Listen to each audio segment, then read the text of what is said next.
High বাঙালি, আজকে আমাদের বাজার থেকে এসেছে মেটে গেলে স্টোমাক, এটাই রান্না করা হবে।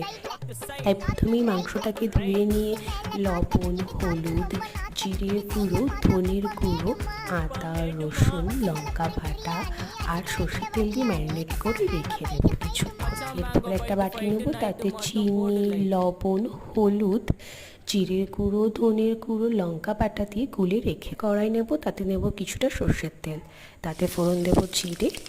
এরপর পেঁয়াজ আর টমেটোটাকে ভালো করে ভেজে নেব, তার মধ্যে দিয়ে দেবো গুলে রাখা মশলাটা। কষে গেলে আলু আর চই ঝাল দেবো, আলুটা কষবে, এরপরেই দিয়ে দেব মাংসটা যেই তেল ছেড়ে যাবে তারপরে জল দিয়ে দেব। জল দিয়ে কিছুক্ষণ ফুটলেই তৈরি হয়ে যাবে আমাদের সুস্বাদু কষা মাংস। যদি আমার এই রান্নাটা তোমাদের ভালো লাগে অবশ্যই চ্যানেলটাকে সাবস্ক্রাইব করে দিও।